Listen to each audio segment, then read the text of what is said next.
Ассалаумағалейкум достар, бұл қазақ Storytime. Біз бастаймыз. Той түнде күйеуім маған бірақ сөйлем айтты. Айгерім, мен сені бақыт үшін емес, шындық үшін алдым. 6 айдан соң екеуміз ажырасуымыз мүмкін. Бірақ бүгіннен бастап сен менің ең сенімді адамым. Жүзігім салқындап кетті. Сыртта қара күздің желі ауладағы үйеңкі жапырағын қаңылтыр шатырға ұрып өлдеп тұр. Үй іші май шамның жылы жарығында алтын түске боялған. Қабырғадағы сағат тық-тық деп өмірді ұсақ тиынша санап жатыр. Мен 23-темін. Анама жасанды бүйрек қою керек деген диагноз шыққанда біздің үйдің тынысы қысылып қалған. Әкем ерте кеткен, 2 қарындасым мектепте. Пәтерақы, дәрі, сапар шығыны. Бәрі бір-біріне түйіліп, жіпті үзіп жіберетін түйінге айналды. Сол кезде ауылға сирек келетін 60-тағы Қадыр ағаның ұсынысы жайына жетті, қызыңды маған айттырып бер. Ештеңеге алаңдамасын. Анасының еміне де, қыздың оқуына да өзім жауап беремін. Менің иә деуім намаздағы әмин сияқты баяу, бірақ қайтымсыз шықты. Қарындастарымның көзінен үміт, анамның көзінен уайым көрдім. Жүрегім болса балалықпен қоштас дегендей ауырлап алды. Сөйтіп мен қаладағы ескілеу мейрамханада ақ көйлек киіп, зәулім үйдің табалдырығын келін боп аттадым. Қадыр аға көп сөйлемейтін. Жымиысы жылы, даусы қырылдаңқырап шығатын. Аға деп кетіп қаламын кейде, ол болса күйеуімнің ғой деп қалжыңдап қояды да, бірден пежар.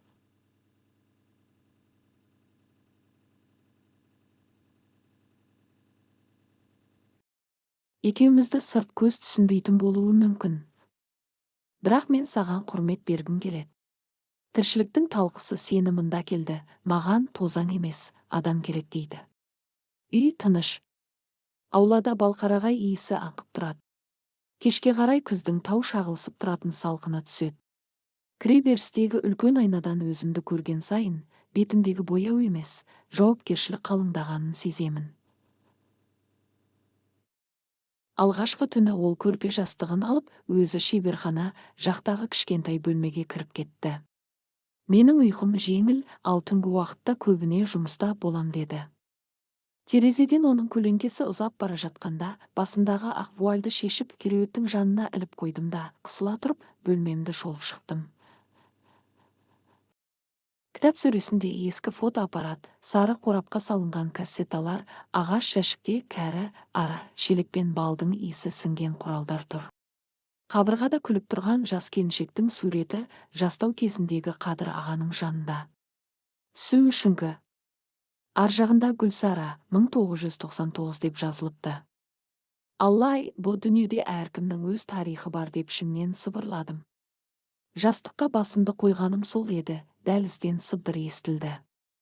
Құлақ түрсем, кәрі иттің тырнағы тақтайға тықылдап соғады екен. Артынша алыс жақтан машина даусы, қақпа саңлауынан түскен прожектор нұры ауладағы алма ағашының көлеңкесін дір еткізді. Ертеңіне тойдан қалған ыдыс-пысты жинап, үйді аралап жүріп, төмендегі қоймаға түсіп кеттім. Шаң басқан қораптардың арасында темір сейф тұр екен. Ашық, ішінен жіппен буылған бір бума қағаз, үстінде аманат деп жалғыз сөз. Қолым қалтыраса да ашпадым. Тек жәшіктің жанындағы кассеталық диктофонды жайлап басып қалдым. Дірілдеген әйел даусы шықты. Бұл жазбаны кім тыңдаса да, білсін, мен кеткен соң шындық көміліп қалмасын. Дыбыс бірден үзіліп, таспа сытырлап тоқтады. Диктофонды орнына қойдым. Жүрегімде белгісіз суық жел тұрды. Қадыр аға күндіз ара ұялармен қоймадағы адамдарды аралап жүретін. Сырт киімі үнемі аңқыған түтін иісімен сіңіп қалған. Балда адамдай тыныштықты сүйеді деуші еді.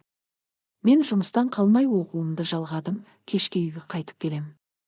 Аптасына бір рет таңғысымен екеуміз анам жатқан ауруханаға барамыз. Ол ашық айнадай салқын дәлізбен жай жүріп, дәрігерлердің кабинетіне кіргенде, бәрі бірден жылы қабақпен қарсы алатын. Қызымыздың еміне кезек тезірек келсін деуі жеткілікті. Сөзінде салмақ бар кісі. Бір күні ол маған конверт ұстатты. Мында сенің аты жөніңе ашылған шот. Менен бөлек ешкім қол жеткізе алмайды. Тек бір өтінішім бар, сен ешкімге қарыз болма. Қарыз адамды өмір бойы тізгіндеп тұрады деді. Сол кеште шеберханаға кіріп қалғанымда, оның ғана емес, өзге кісінің даусы естілді. Қатаң, шаншып сөйлейді. Келісім бойынша қызды алдың. Енді үлесті бізге қайтар. Үлесің саған, қыз, маған емес, деді Қадыр аға. Ол адам. Сен тым жұмсардың, Қадыр, аманат туралы ұмыт. Бәрібір араның ондай таратып жіберем. Мен аяғымның ұшымен кері шегіндім. Аманат дегені қоймадағы сейфтегі бумама. Ал әлгі адам кім? Даусы таныс сияқты, бірақ нақты айыра алмадым. Сол түні еш ұйықтай алмадым. Терезеден түскен ай сәулесі төсек жиегін ақ сүңгі қып қарып тұрды. Қазанның соңғы аптасында қалаға бал жәрмеңкесі келді. Қадыр аға арнайы павильон алды, жыл адам ретінде сахнаға шақырылды. Микрофон алдында сөйлеп тұрып, кенет маған қарады да, жүзінде бір сәттік шешім жарқ етті. Достар, бүгін мен өзімнің жаңа отбасымды таныстырғым келеді деді. Жанымдағы жұбайым Әйгерім. Зал гу ете қалды. Біреулер таңырқап, біреулер күбірлеп, біреулер ұялы телефонын көтеріп түсіріп жатты. Сол сәт менің арқамнан жеңіл ғана сүйеген алақанын сездім, қорықпа дегендей. Жүрегім ырғағын жоғалтып, қолым дір етті. Сахнадан түсе бергенімізде алдымыздан екі жігіт шықты. Бірі тапырақтай толық, екіншісі ұзын, суық көзді. Толығы күле сөйледі. Құттықтаймыз, Қадыр аға. Үлкен кісіге құп керек, жас келінге жөн. Тек бұндай қадамды балаларға айтқаныңыз жөн бе еді? Қадыр ағаның қабағы түрілді. Балаларым өз өмірін өзі шешсін. Мен де өз өмірімді өзім шешем. Ұзын жігіт иығын қиқаң еткізді. Онда кешкі жиналыста бәрін талқылаймыз. Аманатты да. Қадыр аға бір сәтке тоқтап, маған көз қиығын тастады. Сол қиықта үйге ерте қайт деген белгі жатты. Үйге келген соң, дәліздегі шам әлсіз ғана сары шеңбер жасап, еденге жабысқан тұман сияқты көрінді. Есіктің топсасы қақсап қояды. Қолымды жуғанша телефон ызыңдады, беймәлім нөмір. Әйгерім, деді әлгі дауыс, сен мені танымайсың. Бірақ сенің әкеңді таныдым. 1999 жылы Мойынты трассасында болған апат есіңде ме? Мен ол кезде кішкентай едім. Қадырдың бірінші әйелі сол апатта қаза тапты. Ал сенің әкең тірі қалды. Сол істің артында кім тұрғанын білгің келсе, Аманат деген буманы тап. Оның ішінде жалғыз кассета бар. Сол кассетаны тыңдасаң, бәрі өзгереді. Телефон тыз етіп өшті. Жүрегім атша тулап кетті. Асығыс қоймаға түстім. Сейфті ашып, буманы қолыма ұстап болғанда, үстімнен түнек жел есіп өткендей болды. Бума ауыр емес, бірақ тарихтың салмағы бардай. Жіп орауын шештім, ішінен шағын қара кассета, сыртында Гүлсараның үн хаты деген жазу. Дәліздегі ескі магнитофонға салып, плейді бастым. 1-2 секунд сытырлаған үн, артынша таныс емес әйелдің жылы, бірақ үзіліп шығатын сыбырындай дауыс. Қадыр, егер мынаусыз қайтпасам, біліп қой, жопаты кездейсоқ емес. Бізді тоқтатқысы келгендер бар. Сендегі келісім шарттарды күйдіріп жібер. Ал ең маңыздысы, Айдос қайт, менің кінәм емес. Кінә сен білетін адамда. Дауыс үзілді. Таспа айнала берді, бірақ дыбыс шықпады. Айдос дегені кім? Қадыр ағаның ұлы ма? Әлде. Мен магнитофонды сөндірейін деп еңкейе бергенімде, сыртқы есік тарс етіп ашылды. Қадыр аға емес. Көк формадағы тергеушілер.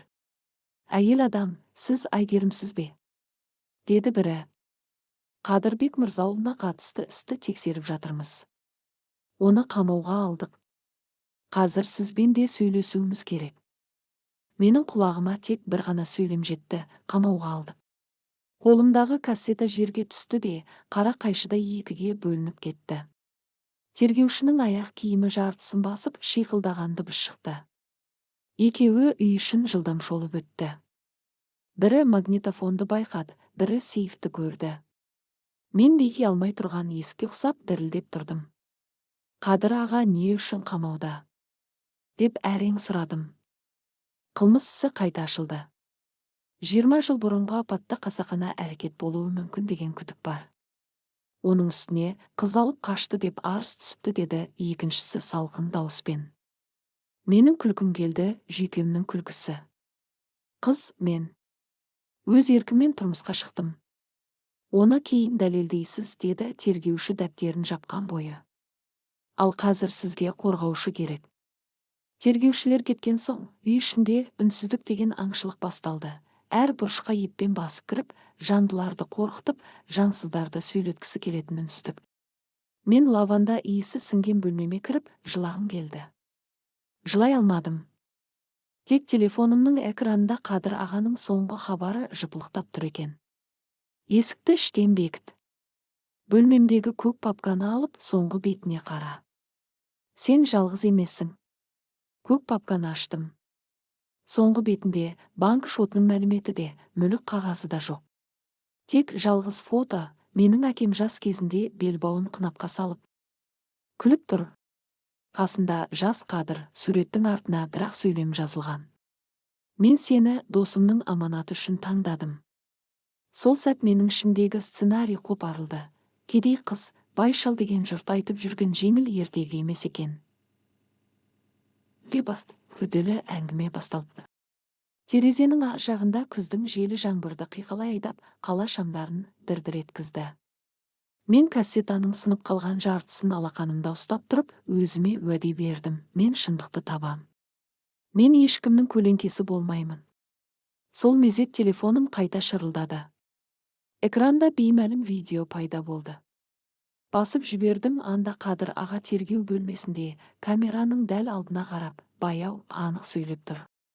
Айгерім, тыңда. Есігіңнің үстіндегі шамды сөндірме. Ертең кешкі 9-да сенің есігіңді біреу қағады. Оған сенуге болады. Есімі Айдос. Видео үзіліп кетті. Бөлмені тылсым салқын жайлады. Айдос. Гүлсараның үн хатындағы ат. Енді ол менің есігімді қағатын адам. Мен шамды сөндірмедім, есіктің қоңырауы дәл 9-да қақты. Үй ішіндегі сағаттың тық-тық еткен дауысы бір сәтке тоқтап қалғандай болды. Есіктің кішкентай көзінен қарасам, қара куртка киген жігіт тұр, жүзінде әрең байқалатын тыртық, жанары салқын емес, сақ. Айгерім, деді ол есік ашылғанда. Мен Айдос, әкем сені менімен жолықтыр деді. Әкем дегенде жүрегім зу ете қалды. Демек ол Қадыр ағаның ұлы. Даусы таныс, кешегі жәрмеңкеде бізге балаларға айтқаныңыз Жөнбейіт деген толық жігіттің қасында тұрған ұзын жігіттің даусында емес. Басқаша бұл нақ өзіміз деген Айдос. Мен оны ас бөлмеге бастадым. Шайнектен бу бұрқырап бөлмеге лаванда иісі тарады. Ол үстелдің шетіне жай ғана отырды да алақанына қарады. Қолың дірілдеп тұр деді. Қорықпа, мен саған зиян келтірмеймін. Әкем, дедім мен еріксіз. Иә, деді ол басын изеп, Қадыр, менің әкем. Осы сөздің өзінде жылдар жиналған өкпе мен айырылыстың көлеңкесі бар еді. Ол қолындағы шынашағын сәл қимылдатып, ескі әдетін басқандай болды. Мен анам Гүлсарадан кейін әкеммен араспын, деді бір мезеттен соң. Алғашында апамды жолда әдейі тастап кетті деп ойладым. Қарақшы апат емес, қастандық деп күдіктендім. Бірақ кеше кешкісін маған біреу хабарласып, үйіне жасырын жазба түсетінін айтты. Мен де соны күтіп келдім.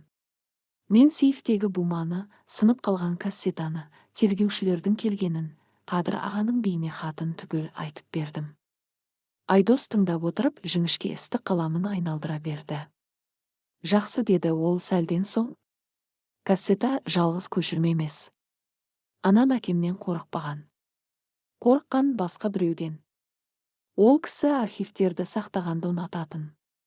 Әкем айтатын, Гүлсара бір құстың құйрығындай бәрін ұясына тасиды деп. Демек басқа ұяда тағы бір нұсқа бар. Қайда? Айдос орнынан тұрып, шифонердің үстіндегі ескі бал құтысын қолына алды. Анам әсіре символиканы жақсы көретін, деді ол. Бал таза емес нәрсені жасыра алмайды. Жасырса ашып береді. Әкемнің омартасындағы 27 ұяда бір металл қорап бар. Соның ішінде болуға тиіс. Осы сәтте сырттан ашы жел үрлеп өтті. Терезе шынысы дір етіп, үйді айнала салқын күдік сыбырлады. Біз ұзаққа созбай жолға жиналдық. Мен күртеше, фонар, қолысқа қолғап алдым. Айдос көлігіне отырғызды. Қала шамдары артқа сырғып, жолдың екі жақ жиегіндегі теректер күздің сұр салмағын көтеріп тұрды. Омарталық алқап қарағай мен арш арасындағы еңіс жерде орналасқан. Түн ішінде ара ұяларының ақ қақпақтары ай сәулесін жұтып, бейне бір мазардай тізіліп тұр. Қолымыздағы шарғы шамның жарығы төсекке жайған ақ көрпе іспетті жерге төгіліп, ұяларға жол салды. Мұнда бізді камера көрмей ме? Деп сыбырладым. Әкем камера орнатпайды деді, Айдос араға сенеді. Ол темір қақпақты абайлап көтерді де, темір ыстық қысқашпен ұя қасыртпасын жылжытты. Араның ызыңы бір сәтте күшейіп, төбемізден қара түнек толқындай ұшты. Менің жүрегім ызыңмен бірге шалқып кетті. Айдос күлімсіреді. Қорықпа, бетіңе түспесін десең, былай тұр. 27 ұяның астынан біз шынымен кішкентай металл қорап таптық. Ішінен мини кассета мен бір уыс фотосурет шықты. Фотолар 1999 жылғы бал зауыты, 4 ер адамның түскен кадрлары, бірінде Қадыр аға, бірінде Сайлау есімді, қазір облыстық мәслихаттың дүркіреп жүрген депутаты, ал екеуінің ортасында көзілдірікті толық жігіт жәрмеңкедегі құттықтаймыз деген соның өзін таныдым. Артында Құмсай. Келісім 1999 деп жазылыпты. Мынау дегенімде алыстан қорбан қадам естілді. Айдос бір сәтте шамды сөндіріп, қорапты қойнына тығып үлгерді. Біз ұялардың арасындағы жолаққа сүңгіп, сүйретіле жата қалдық. Тас қараңғыда көзім бейімделгенше, жүрегім өз дыбысымнан қорқып, қақпақша істей берді. Қадамның дауысы үдей түсті. Кенет шам жарқ етті де, екі езу тартқан дауысы естілді. Қара, қара. Сайлау мырза айтқандай, ұяға келіп ұялып қалады екен. Екі көлеңке бізді қоршай қалды. Жәрмеңкеде күліп тұрған, толық жігітпен қасындағылардан гөрі жуан денелі тағы біреу. Қолдарында дубинка бар. Қызды аяйық деді толық. Қадырдың қателігін қайталамайық. Тек буманы қайтарсын. Айдос демін ішіне тартып, маған сыбыр етті. Екіге бөлінеміз. Мен оңға, сен солға. Мен үш дегенде дым шығарғышты қоса сал. Менің аяғыма қадасындай болып тығылған түтіндеткіш еді, үстіме ала шыққанмын. 1-2-3. Мен түтіндеткішті қостым, бірден қою түтін бұрқ етіп, ұялардың арасына төгілді. Араның дауысы найзағайдай жарқ етіп, бірден сүйкімсіз майданға айналды. Қара фигуралар бір сәт абдырап көздерін булыққан түтінге сүртіп қалғанда, Айдос олардың қолындағы дубинканы қағып жіберіп, біреуін ұяның жиегіне соқты. Мен болса екіншісінің аяғына қап-қара түтінді үрлеп, артына қарай итердім де, өзім ұялардың тасалау жағына қаштым. Ара шоғыры жиналып, жауға ұмтылғандай. Жүр, деп сықырды Айдос. Біз қақпаға қарай ұмтылдық. Дәл осы кезде алыстан машинаның жарығы көрінді. Жарық жеткізбей, айналма соқпаққа бұрылдық. Айдос жолды 5 саусағындай біледі екен. Орман арасындағы қараңғы сайға түсіп, ұсақ тас пен шөпті баса отырып, төмен құладық. Белектің жапырағы бетімді тіліп өтті, қолымдағы қорап жеп-жеңіл, бірақ тағдырдың құпия есігі сияқты сезілді. Көлікке мінгенімізде, Айдос та, мен де демімізді әрең алып тұрдық. Ол рөлге отырды да күліп жіберді. Аралар біздің одақтас. Әкем неге балтаңдағанын түсінесің бе? Тазалықты сақтау үшін кейде шағып алуы тиіс жандар болады. Біз ескі фотоательеге бардық.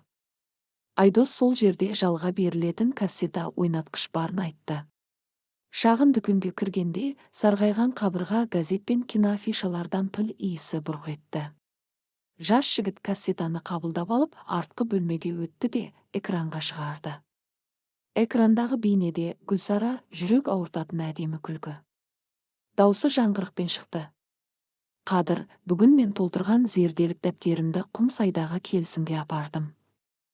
Сайлау мен Төлеубек балға тазартылған сироп қосатынын мойындады. Мен олардың сөйлескенін диктофонға жазып алдым. Егер бірдеңе болса, Айдосқа айт, кінә менен емес, сен білетін адамнан. Айдосқа айт, әкесін жек көрмесін. Біз тек таза бал үшін күрестік. Кассета қырқылып кесілмеген, соңғы минутында камера жұлқынады. Сыртта шаң, гүріл және тежегіш дыбысы. Экран қараңғыланып, дыбыс өшті. Дәл осы сәт менің көзіме жас келді. Демек, анамның өлімі кездейсоқ емес, деді Айдос сыбырлап. Бұл дәлел. Біз кадрларды қайта айналдырдық. Бір тұста фоннан таныс өмір көрінеді. Бекетте тұрған жол полициясының машинасы ғанзу. Ол Сайлауға бірдеңе айтады, трасса бос. Сайлау басын изеп қара көлікке отырады. Бітті, деді Айдос, бізде айғақ бар. Тергеушілерге апарамыз ба? Апарамыз, бірақ бәріне емес. Қаладағы адал прокурор бар, Саяра Темірқызы, әкем соған сенетін. Соған шығамыз. Көшеге шыққанымыз сол еді, телефоным шырылдады. Белгісіз нөмір. Жауап бердім. Егер ананы аман көргің келсе, аманатта кел, деді салқын дауыс. 5-ші ықшамаудандағы ескі фабрика. 1 сағат. Телефон сарт етіп өшті. Тіземнен әл кетті. Анам, дедім даусым қалтырап. Олар анамды ауруханадан алып кеткен. Айдос менің иығыма қолын қойды. Біз барамыз, деді. Бірақ айғақты қос көшірмемен қатар апарамыз. Бір көшірме сенің қолыңда, бір көшірме қайда екенін олар білмейді. Қайда? Айдос шымеп қойды. Әкеңнің үйлену жүзігін қатты ұстайсың ба? Мен саусағымдағы сақинаға қарадым. Қалың, салмақты, ішкі шеңбері бір түрлі босаң. Қадыр ағаның жүзік саған ауырлау көрінсе де, алып жүр дегенін есіме алдым. Айдос сақинаны жайлап бұрап көрді. Ішкі бөлігі жеңіл сықыр етіп кішкентай қуысы ашылды. Ішінде Micros карта. Әкем, деп күбірледім. Әкем бәрін алдын ала ойлап. Ия, деді Айдос, ол сені күзеп емес, қорғап алған. Қазір фабрикаға барамыз. Бірақ бір шартым бар, қазірден бастап жылама. Жыласаң олар жеңеді. Сен айғақсың. Мен бас изедім. Ішімдегі зіл жүрегімнен жан-жақты тартысып, ақыры орын тапқандай болды. Ескі фабрика қаусап тұр, сынған терезелерден қараңғы теңіздей жел кіріп шығады. Қоршаудың жанында 2 қара көлік, қасында қалпақ киген еркектер. Бірі телефонмен сөйлесіп, екіншісі сағатын үнемі тексеріп асықтырып тұр. Алдыңғы көліктен Сайлау түсті, костюмі мінсіз, беті салқын. Бірақ көзінің астында ұйқы жетіспей тұрған күлін көлеңке. Айгерім, деді ол күлімсіреп. Жақсы келдің. Бізге тек аманат керек. Қалғанына ара араласпайды. Анаңды қазір шығарамыз. Ал Қадыр аға, дедім мен. Оны неге қамауға алдыңдар? Алдыңдар деме, деді ол қабағын түйіп. Заң алдымен. Қадыр көп қателесті.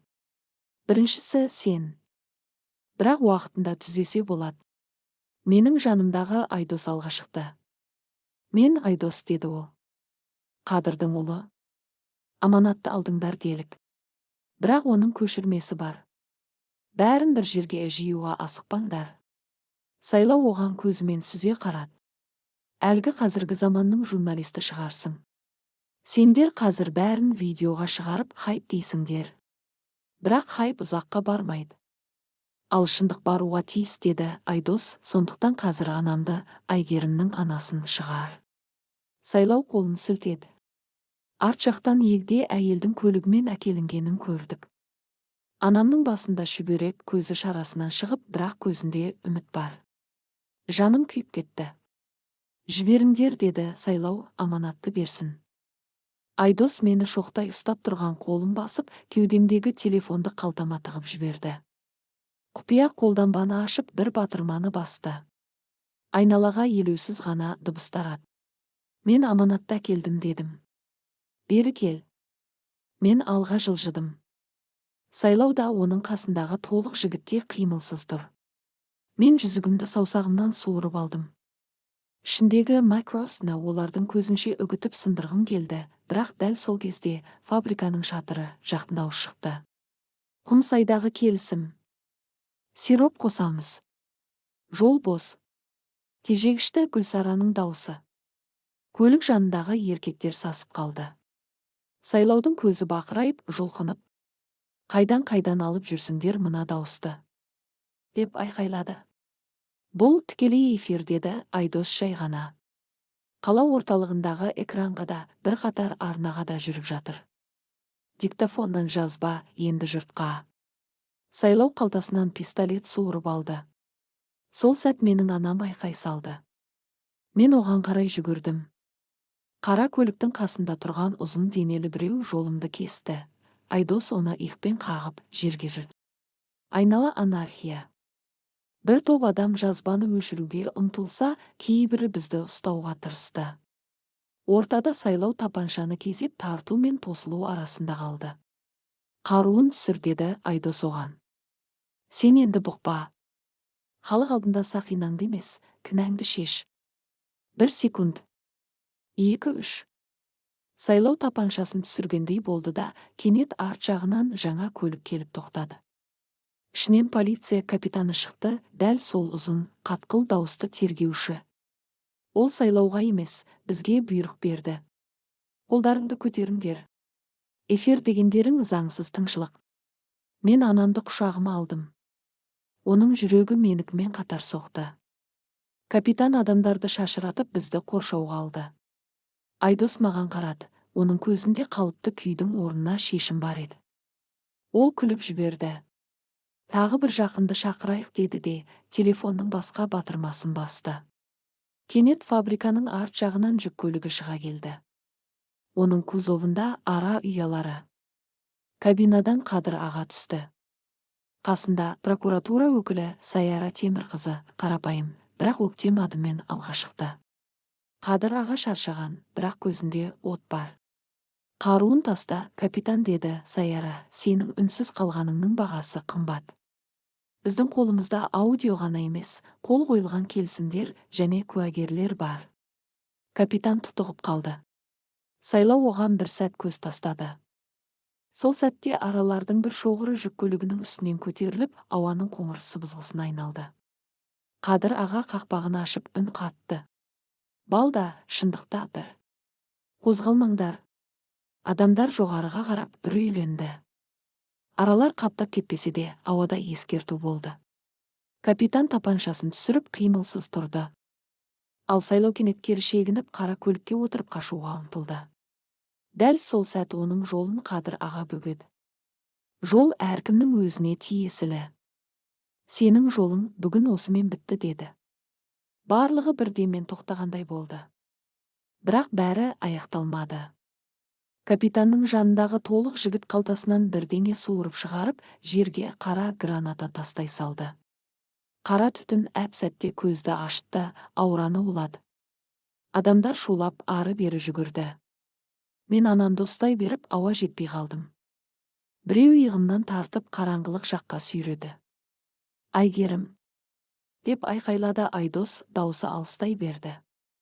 Менің соңғы көргенім түтін ішінде Сайлаудың сұлбасы көлікке секіріп мінгені, ал Қадыр ағаның ара ұясының қақпағын жаба алмай қалғаны еді.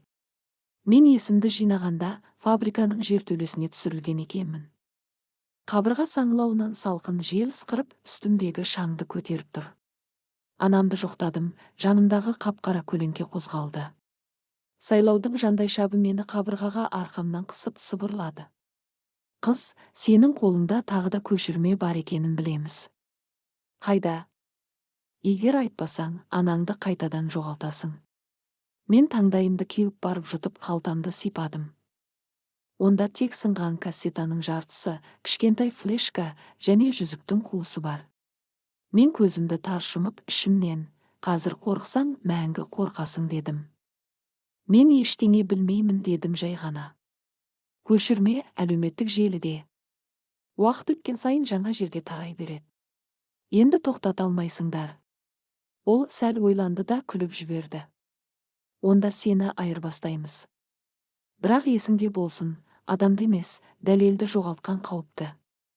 Осы кезде жертөленің жоғары жағынан жарық сызыға түсті. Біреу темір есікті сыдырды да, ішке Айдос пен прокуратура қызметкерлері кіріп келді. Жандайша қолымды босатып үлгермеді, Айдос оны қабырғаға қысып кісендеп тастады. Анам қайда? Дедім мен. Жоғарыда, деді Айдос. Саяра апай алып шықты. Қадыр аға да бізбен. Капитан тұтқында. Сайлау ғана қашып құтылып кетті. Оның көзіне қарадым. Сол көздерде жеңістің қуанышы да, аяқталмаған істің уайымы да бар еді. Біз оны табамыз, деді Айдос әкемнің атына түскен кір жуылады. Бірақ Айгерім, ол сәл аялдап, сен бұл оқиғаның ең басты бөлігісің. Жүзіктің құпиясын сен аштың. Сен болмасаң, дәлелдер тарап кетер еді. Мен басымды изедім. Іштей қуанғанымен, бойымда бір селт етпейтін сезім қалды. Өмірім бір түн ішінде басқа арнаға бұрылып кетті. Баяғыда мені 60-тағы байға шыққан қыз деп сырттай сөккендер енді не дер екен? Бәлкім, бір күн айтады, ол шындық үшін күрескен қыз деп. Біз жер үстіне шықтық.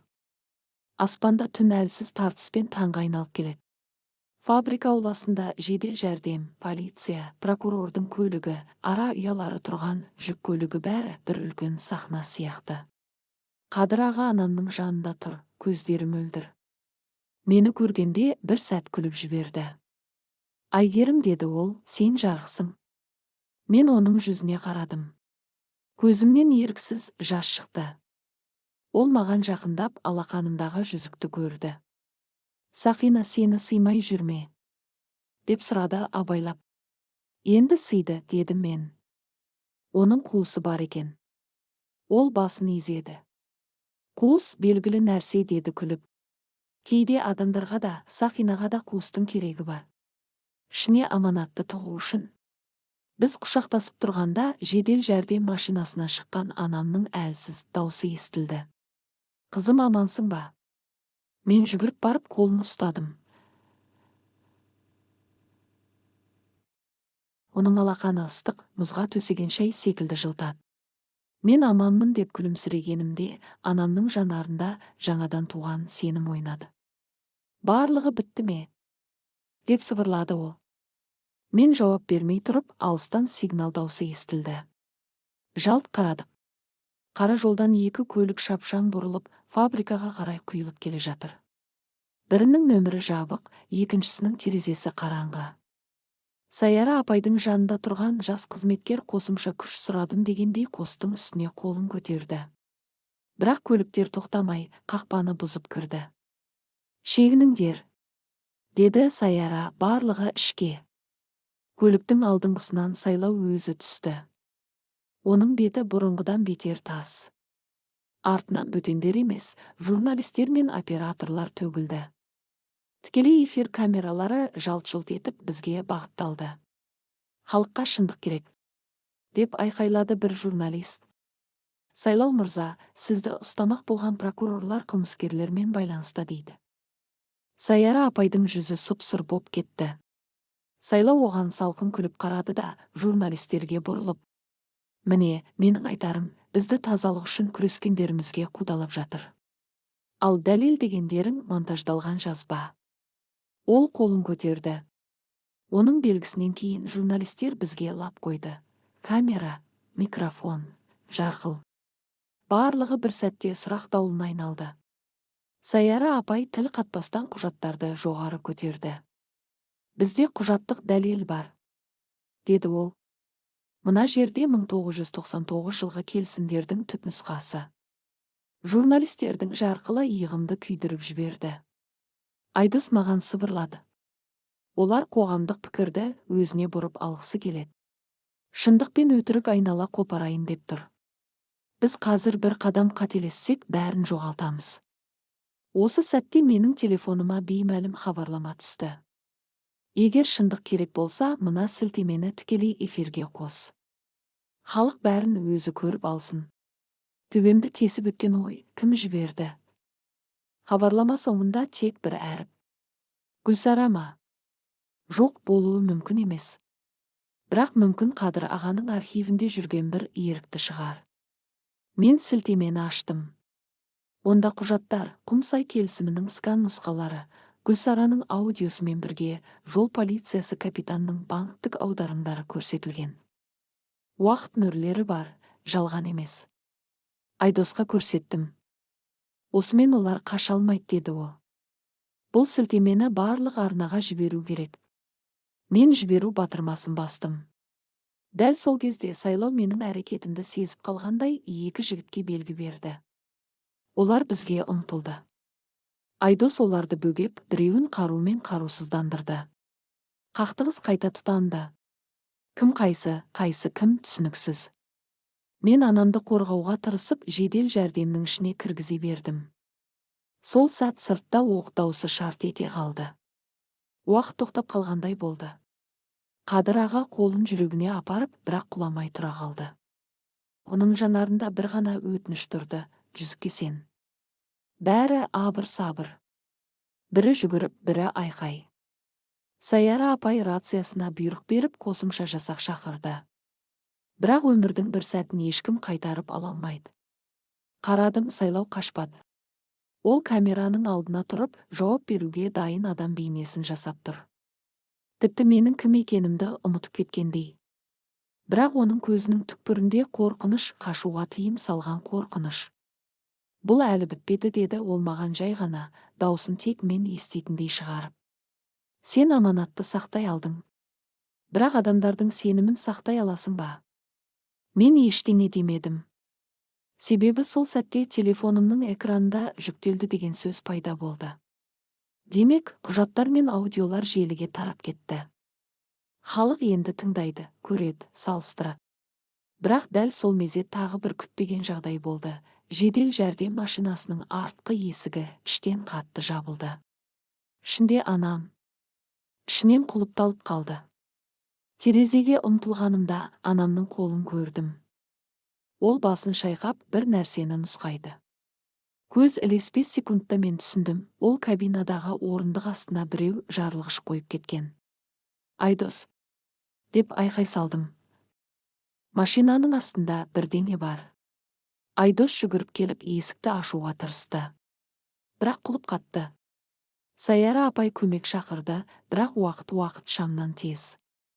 Сол кезде қасымдағы Қадыр аға жүзігін жұлып алып, бір қозғалыспен оның қуысына қол салды. Ішінен кішкентай 6 бұрышты кілт шығарды да жедел жәрдемнің есік құлпының шаншымына салды. Кілт сарт етіп құлып ашылды. Есікті серпе ашып, анамды сыртқа жұлқып шығардық. Айдос кабинаға еңкейіп, орындық астындағы пакетті жұлып алды да ара ұялары тұрған жүк көлігі жаққа жүгірді. Қашыңдар, деп айқайлады ол. Бұл жай қорқыту ғана болуы мүмкін, бірақ тәуекел етпейді. Біз шегіндік. Айдос пакетті ашты, ішінде бұрауышпен босаңсыған имитациялық плам дауысы ғана бар, жарылғышсыз кусок. Ол күлді. Бәрібір қорқыту. Сол сәт сырттан полицияның сиреналары естілді. Көліктер бірінен соң бірі келіп, фабрика ауласын қоршап алды. Журналистер тірі эфирін жалғастырып, жұрттың көзі дәл осы жерге қадалды. Сайлау осы көріністің ортасында қимылсыз тұрды, бірақ оның дәл жанында біреудің телефон сылқ етіп, бір-ақ ауыз хабарлама шықты. Ол хабарламаны жайын ауыздай жұрт естіді. Сайлау, бәрі бітті. Құжаттар шықты. Қаш? Ол айқайлаған жоқ. Тек жан-жағына қарап, бір сәттік адамдық белгі берді, мойнындағы галстугын шешіп, қалтасына тығып қойды. Сол сәтте 2 полиция қызметкері келіп, қолына кісен салды. Таң атқан. Аспан қызыл-сары, фабриканың сынған терезелері сол түске боялған.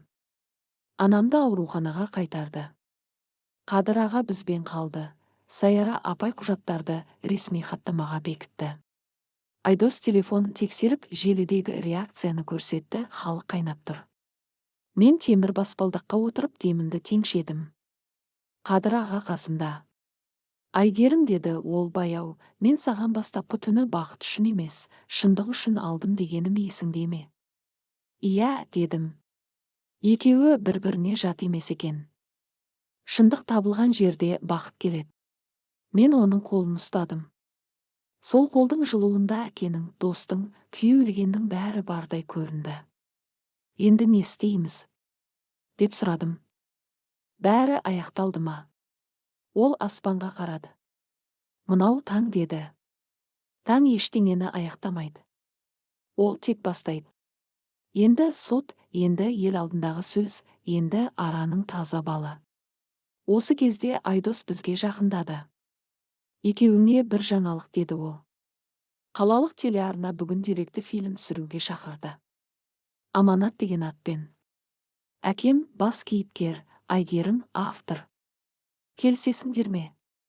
Мен жалт қарадым. Автор? Мен бе? Иә, деді Айдос, сен жаздың, сен сақтадың, сен арнаға жібердің. Бұл сенің әңгімен. Мен көзімді жұмып, терең тыныс алдым.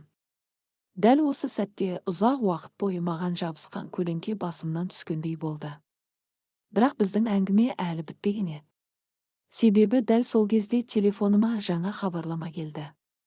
Сендер ойлағандай бәрі емес делінген. Негізгі кілт әлі табылған жоқ.